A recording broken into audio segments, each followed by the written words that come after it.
Hello guys, कैसे हैं आप लोग। स्वागत है हमारे चैनल आरबी एक्सप्लेनर में। कहानी सूरत में हमारा मेन कैरेक्टर कहता है, ये रूम मुझे जाना पहचाना क्यों लग रहा है। क्या ये हो सकता है कि इतना कहने के बाद वो नीचे कूद जाता है और फिर तुरंत उस टॉम के पास आ जाता है। वो कहता है, मैं बिल्कुल सही था, इस टॉम का मालिक प्राचीन होंगसिया का लेजेंडरी एम्परर है। तभी भाई अचानक से लाल कलर की चेन हमारे मेन कैरेक्टर को चारों तरफ से घेर लेती है। ये देखकर हमारा मेन कैरेक्टर शॉक हो जाता है। वो अपने मन में कहता है, ये तो वॉरसमन क्लैन के एंसेस्टर एम्परर यू है। इवान कहता है, क्या एम्परर यू, लेकिन उनकी बॉडी यहाँ पर कैसे आई। अपनी फैंग भी कहती है, हाँ ये तो बहुत अजीब है, शायद हमें अपने सवालों का जवाब है इस स्टोन टेबलेट में मिल जाए। ये लैंग्वेज वॉरसमन क्लैन की है, शायद मैं इसे ट्रांसलेट करने की कोशिश कर सकता हूँ। इतना कहने के बाद वो अपना हाथ उस स्टोन टैबलेट पर रखता है और ट्रांसलेट करने की कोशिश करने लगता है। और वो कहता है, ये एम्परर यू के लास्ट बैटल के बारे में है। आउटर रियलम के डीमन किलिंग क्लैन, जो अलौकिक प्राणियों का एक ग्रुप है, उन्होंने होंगसिया के एंसेस्ट्रल लैंड पर हमला कर दिया, जिसके परिणाम स्वरूप ना जाने कितने लाखों लोगों की मौत हुई और बुजोऊ माउंटेन में जो एक हेवनली पिलर है उसे बर्बाद कर दिया। एम्परर यू ने भीड़ को लीड करते हुए उन लोगों को करारा जवाब दिया और कैंगटियंग रियलम के सनसेट क्लिफ पर डिवाइन एम्परर जू है और डीमन गॉड का सामना किया। पीली नदी से खून के आंसू बहने लगे और पांचों के पांचों माउंटेन ढह गए। एम्परर यू बहुत बुरी तरह से घायल हो गए थे। उन्होंने अपने बचे हुए देशवासियों को लेकर पीछे हट गए और अंटार्कटिका की ओर निकल पड़े और लास्ट में उनका शरीर नष्ट हो गया। अपनी फैंग कहती है, क्या पास्ट में हमारे ग्रह पर आउटर रियलम के लोगों ने हमला किया था। इवान कहता है, यह अविश्वसनीय है, मुझे इस बारे में थोड़ा भी अंदाजा नहीं था कि हमारे ग्रह पे ऐसा भी कुछ हुआ था। हमारा मेन कैरेक्टर और आगे ट्रांसलेट करता है, मेरी वसीयत को एक्सेप्ट करो, हमारा बदला लो और हमारे 9 कॉन्टिनेंट की रक्षा करो। अपना आत्मा कहता है, समय के साथ साथ हेवनली पिलर के ढहने से स्पिरिचुअल ऊर्जा खत्म होती जाएगी। यही कारण है कि आज पृथ्वी पर स्पिरिचुअल ऊर्जा बहुत कम है। मेन कैरेक्टर कहता है, ये डीमन किलिंग क्लैन का अनफॉरगिवेबल आर्क है, मतलब एक्ट है। चाइनीज ब्लड लाइन होने के नाते मैं ये श्योर करूंगा कि उनको अपनी कर्मों का प्रायश्चित अपने खून से करना पड़ेगा। इतना कहने के बाद भाई वो अपने अंगूठे को काट लेता है, जिससे उसके अंगूठे से खून निकलने लगता है। वो उस खून को उस स्टोन टेबलेट पर लगाते हुए कहता है, एम्परर यू, मैं ब्लड शपथ लेता हूँ कि मैं आपकी इच्छा का पालन करूंगा और अपने क्लैन की रक्षा करूंगा। आउटर रियलम के डीमन किलिंग क्लैन के सभी बंदों को खत्म करूंगा और आपकी आत्मा जो इस समय स्वर्ग में है आपको नमन करता हूँ। अब हम आगे देखते हैं, हमारा मेन कैरेक्टर जैसे ही अपने अंगूठे से उस स्टोन टैबलेट को छूता है, वैसे ही भाई उसमें दरार पड़ने लगता है। पीछे से अपनी फैंग कहती है, स्टोन टैबलेट में दरार आ गया। तभी अचानक से उस दरार के अंदर से एक मोती टाइप का कुछ तो निकलता है। हमारा मेन कैरेक्टर उसे अपने हाथ में लेता है और कहता है, ये क्या है। अपना आत्मा कहता है, ये गोल्डन ब्लड है। ग्रीन एम्परर डिवाइन लॉर्ड भी अपने एम्परर यू के सामने टिक नहीं पाएगा। ये एक इनेट ब्लड है जिसे केवल क्रिएशन के लास्ट स्टेज में रिनकार्नेशन से परे जाने की कगार पर खड़े एक डिवाइन बॉडी द्वारा ही पोषित किया जा सकता है। यंग इन्फान, सच कहूँ तो ये एक इनक्रेडिबली प्रीशियस लेगेसी है, जल्दी करो इसे अपने अंदर एब्जॉर्ब कर लो। वो भी कहता है, ठीक है मैं समझ गया। और वो कहता है, एम्परर यू, मैं आपको बिल्कुल भी निराश नहीं करूंगा। इतना कहने के बाद भाई वो उस ब्लड को एब्जॉर्ब करने लगता है। वो जैसे ही उस ब्लड को एब्जॉर्ब करता है, भाई हमारा मेन कैरेक्टर लड़खड़ाकर जमीन पर गिर जाता है। फिर अचानक से उसको बहुत ज्यादा दर्द होने लगता है, वो बहुत जोर से चिल्लाता है। फिर उसके बाद हम देखते हैं भाई वही चेन वापस आ जाते हैं जो हमारे मेन कैरेक्टर को पिछली बार गिरा था, वही वापस आ जाते हैं। हमारा मेन कैरेक्टर का चेहरा मतलब आंख पूरी तरह से लाल हो जाता है। उसके अंदर से बड़ी खतरनाक बहुत जबरदस्त स्पिरिचुअल ऊर्जा निकलता है। हमारा मेन कैरेक्टर तुरंत वहीं बैठकर कल्टीवेशन करने लगता है। उसके अंदर से इतना खतरनाक स्पिरिचुअल ऊर्जा निकलते हुए देखकर वो लोग भी शॉक हो जाते हैं। अपनी फैंग कहती है, ब्रदर यांग को एम्परर यू की लेगेसी मिल गई है, ये तो बहुत बढ़िया बात है। तभी भाई अचानक से उन दोनों को कुछ महसूस होता है। उनको ऐसा लगता है कि उनकी तरफ कोई आ रहा होता है। अपना इवान कहता है, ऐसा लगता है कि कोई हमारी तरफ आ रहा है। वो बंदा हंसते हुए कहता है, आखिरकार मैंने तुम्हें ढूंढ ही लिया। हम देखते हैं वो कोई और नहीं बल्कि भाई ये इसका नाम क्या है, मैं भुला गया। ये बंदा वही है जो अपने सर पर ताज लगाता है, अपने आपको राजा समझता है।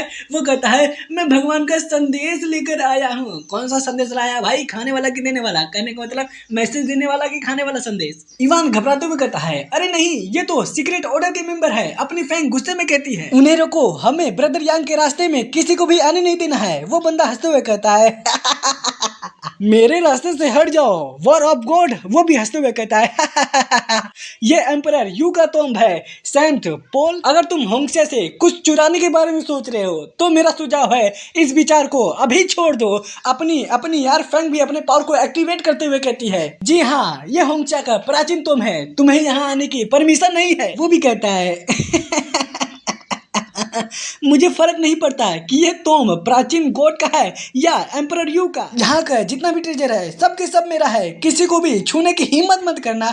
अब सीन शिफ्ट होता है, हम उसी लाल चेन को देखते हैं जो हमारे मेन कैरेक्टर के आसपास जकड़ा होता है। हमारा मेन कैरेक्टर अभी भी कल्टीवेशन कर रहा होता है, उसके पास एक मैप टाइप का कुछ तो आ जाता है, उसके अंदर से एक ड्रैगन निकलता है जो भाई अपने एरिस के ब्लड लाइन से फ्यूजन करने लगता है, जुड़ने लगता है, जिससे हमारे मेन कैरेक्टर के शरीर के ऊपर अजीबोगरीब पैटर्न बनने लगता है। तभी हमारा मेन कैरेक्टर अपनी आंखें खोलता है और पीछे मुड़कर अपनी पीठ को देखते हुए कहता है क्या ये 9 कॉन्टिनेंट है? सेबरेस और यूनोलोंगसेंग के ब्लड से बना 9 ड्रैगन सिगिल इवॉल्व हो गया है। फिर हम उसके बाद देखते हैं वो उड़कर तुमसे बाहर आ जाता है और एक धमाकेदार लैंडिंग मारते हुए कहता है एम्परर यू, अब आप शांति से विश्राम कर सकते हैं, मैं आपकी इच्छा का पालन करूंगा और 9 कॉन्टिनेंट की रक्षा करूंगा। और दूसरी तरफ हमारे बंदे उन कमीनों के साथ लड़ाई कर रहे होते हैं। सेंट पॉल हंसते हुए कहता है तुम कितने बेवकूफ हो, यहाँ का सारा ट्रेजर सीक्रेट ग्रुप का है। इतना कहने के बाद भाई वो एक अटैक कर देता है, वो अटैक सीधे जाकर अपनी फैंग को लगता है, उसे लगता है वो दूर उड़ जाती है।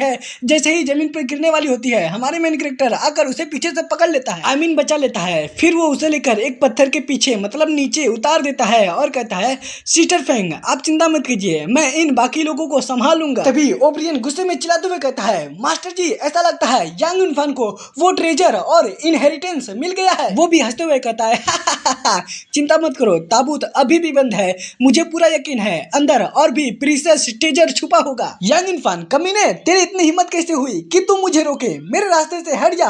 हमारा मेन कैरेक्टर भी फुल एटीट्यूड में कहता है सेंट पॉल कमीने साले कुत्ते, तू और तेरी टीम की हिम्मत कैसे हुई एम्परर यू के तुम पर कब्जा करने की। इतना करने के बाद भाई हमारा मेन कैरेक्टर अपना स्वॉर्ड निकाल लेता है। और हाँ गाइस, हमारे मेन कैरेक्टर को लेगेसी मिलने के बाद यानी इनहेरिटेंस मिलने के बाद हमारे मेन कैरेक्टर का स्वॉर्ड अपग्रेड हो जाता है। फिर वो कहता है अब तुम सभी लोग मरने वाले हो। ये देखकर वो बंदा शौक हो जाता है, वो कहता है गॉड कहते हैं जस्टिस ही दुश्मन का पनिशमेंट है। इतना कहने के बाद भाई वो बुक पढ़कर एक स्पेल कास्ट करता है जिससे एक बहुत खतरनाक अटैक तैयार हो जाता है। फिर वो कहता है नादान बच्चे अपने पनिशमेंट को एक्सेप्ट करो। इतना कहने के बाद भाई वो अटैक हमारे मेन कैरेक्टर की तरफ कर देता है। हमारा मेन कैरेक्टर उस अटैक को देखकर हैरान हो जाता है, वो कहता है एस्ट्रल ब्लेड जाओ उसे मार डालो। इतना कहने के बाद भाई वो भी अटैक कर देता है। उसका अटैक इतना खतरनाक था कि उसके मीने के अटैक को चिथड़े उड़ाकर सीधे चीरकर आगे निकल जाता है। वो अटैक उसको लगने ही वाला होता है लेकिन वो कमीना एक शील्ड बनाकर बच जाता है और वो हंसते हुए कहता है क्या तुम मेरे चुनौती का सामना करने की हिम्मत करते हो? तुम कुछ और नहीं बल्कि अपने मौत को दावत दे रहे हो। तभी हमारा मेन कैरेक्टर एक बहुत लंबा छलांग मारता है उस कमीने के ऊपर अटैक करने के लिए। वो कमीना फिर हंसते हुए कहता है यांग इनफान तुम सच में एक बेवकूफ हो, इतनी दूर से तुम मेरा कुछ भी नहीं बिगाड़ पाओगे, अब तुम मेरे हमले से बच नहीं पाओगे। इतना कहने के बाद भाई वो भी एक हमला कर देता है। हमारा मेन कैरेक्टर हंसते हुए कहता है तुम्हें मेरी नहीं बल्कि अपनी चिंता करना चाहिए। इतना कहने के बाद वो भी अटैक कर देता है। हम देखते हैं भाई उस कमीने की बॉडी वहीं पर फ्रीज हो जाती है, जाम हो जाती है। वो अपने बॉडी को नहीं हिला पाता जिससे उसकी फट जाती है, फट के चौसट जाती है। वो अपने मन में कहता है अरे नहीं ये तो सोल अटैक है, मैं अपने बॉडी को हिला नहीं पा रहा हूँ। और दूसरी तरफ हमारा मेन कैरेक्टर एक और अटैक कर देता है अपने सोर्ड से।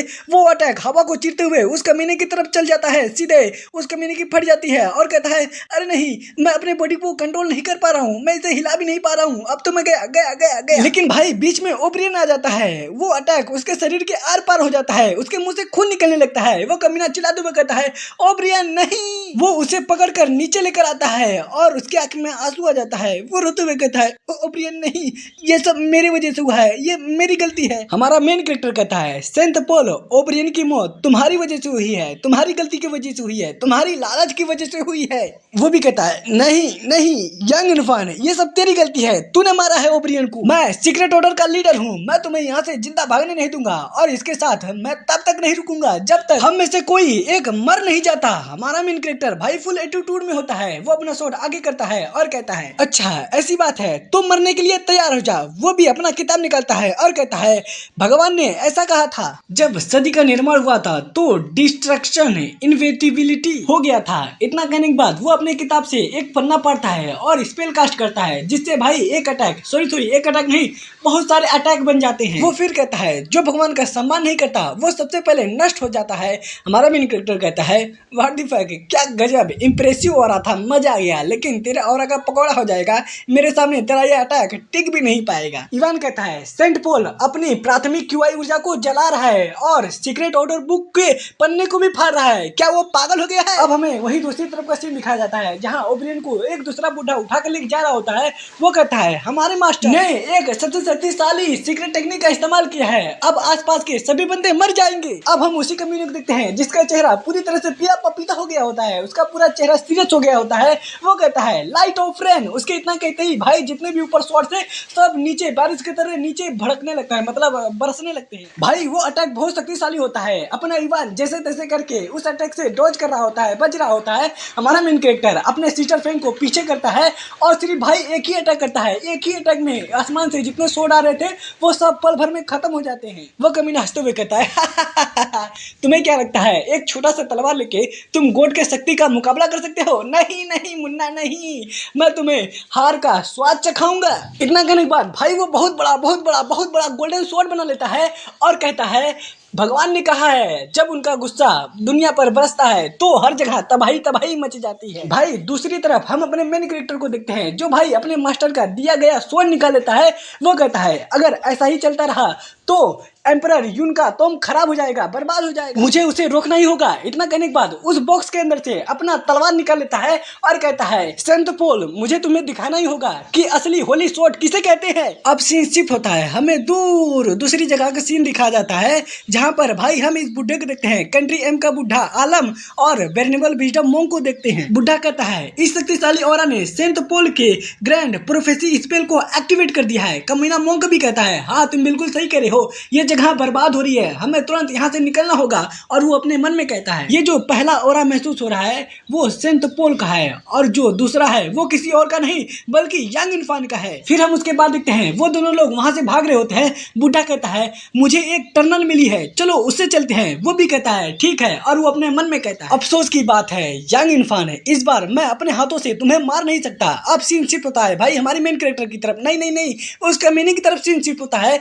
वो गुस्से में चिल्लाते हुए कहता है, यांग इनफान अपने किस्मत को एक्सेप्ट कर। इतना कहने के बाद भाई जो बहुत बड़ा स्वॉर्ड बनाया था उसे अटैक कर देता है। हमारा मेन कैरेक्टर भाई एकदम बिंदास खड़ा होता है। वो कहता है, इस लड़ाई में होंगसिया की इज्जत दांव पर लगी है। इतना कहने के बाद वो अपना स्वॉर्ड पकड़ता है और उसकी तरफ मतलब उसके अटैक की तरफ एक जंप मारता है। ये देखकर अपनी फैंग घबरा जाती है। वो कहती है, यांग इनफान क्या तुम सच में उसके हमले का सामना करने जा रहे हो? वो कमीना हंसते हुए कहता है, ओहो तुम मरना चाहती हो तो मैं तुम्हारी इच्छा को पूरी कर देता हूँ, तुम्हें मार देता हूँ। हमारा मेन कैरेक्टर भी हंसते हुए कहता है, चलो मैं तुम्हें तलवार चलाने की एक टेक्निक दिखाता हूँ जिसे मैंने खुद बनाई है। इतना करने के बाद भाई वो अपनी पावर को एक्टिवेट कर देता है। फिर वो एक स्पेल कास्ट कर देता है। भाई उस स्पेल का नाम बहुत घटिया है, मैं उसका नाम नहीं लूंगा, थोड़ा मोड़ा बता देता हूँ। गोल्डन नाइन ड्रैगन ट्रांसफॉर्मेशन ऐसा ही कुछ था नाम, मुझसे लिया नहीं जा रहा इसलिए मैं नहीं बोलूंगा। भाई जैसे ही वो ये स्पेल कास्ट करता है वैसे ही उसके स्वॉर्ड के अंदर से एक बहुत खतरनाक गोल्डन ड्रैगन निकलता है। वो दहाड़ता है और ऊपर की तरफ चल जाता है। I mean, कहने का मतलब उस कमीने की तरफ अटैक कर देता है।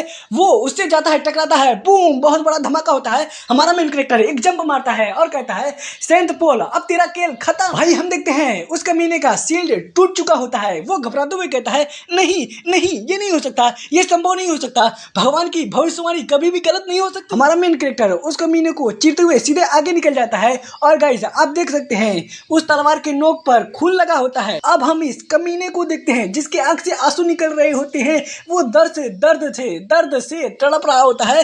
वो रोते हुए कहता है, यांग इनफान तुम सच में एक मोस्टर हो, मोस्टर, घटिया, कुत्ते, कमीने। हमारे मेन कैरेक्टर के ऊपर इन सभी बातों का कोई फर्क ही नहीं पड़ता। वो फुल एटीट्यूड स्टाइल के साथ अपने हाथ में स्वॉर्ड पकड़कर खड़ा होता है और पीछे ये कमीना जिसका चैप्टर खत्म यानी वो खत्म हो चुका है, मर चुका है, वो नीचे जमीन पर गिरने लगता है। है। उसके गिरने के बाद हमारा मेन कैरेक्टर पीछे मुड़ता है और हंसते हुए कहता है मैं एम्परर यू के तुम के सामने कभी भी नहीं हार सकता। फिर सीन शिफ्ट होता है, हमें एम्परर यू के तुम का सीन दिखाया जाता है जहाँ पर हमारा मेन कैरेक्टर और किंतारो दोनों लोग खड़े होते हैं। हमारा मेन कैरेक्टर हाथ जोड़ते हुए कहता है एम्परर यू मैं निश्चित रूप से आपकी इच्छाओं का पालन करूंगा, आप बस शांति से विश्राम कीजिए। तभी वहां पर अपनी फैंग भी आ जाती है, वो भी हाथ जोड़ते हुए कहती है हेवनली स्पिरिट प्लीज हमें अपना आशीर्वाद दीजिए। उसके पीछे इवान भी आ जाता है, वो कहता है यंग इरफान यही पास में मुझे स्पेटियल टर्नल मिली है। मेन कैरेक्टर हंसते हुए कहता है वो टर्नल तो हमें प्राचीन देवताओं के तोम के सेंट्रल एरिया में ले जाएगा, है ना, चलो चलते हैं। वो भी कहता है ठीक है। तो गाइस मैं आप सभी को बता देता हूँ स्पेटियल टर्नल कोई और टर्नल नहीं है, वही टर्नल है जिसके अंदर भाई कंट्री अम का बंदा मतलब बुढ़ा और अपना वेरिएबल विजडम कमीना विजडम गया होता है। मैं तो ये सोची के बहुत एक्साइटेड हो रहा हूँ कि उन लोगों का जब हमारे मेन कैरेक्टर से सामना होगा तो उन लोगों का शकल कैसा होगा। तो गाइस इस एपिसोड का एंड हम यही करते हैं। उम्मीद है ये वीडियो आपको अच्छा लगा होगा। लाइक करो, सब्सक्राइब करो, कमेंट कर दो। मिलते हैं किसी नेक्स्ट एपिसोड में, तब तक के लिए सायोनारा, मिलेंगे दोबारा।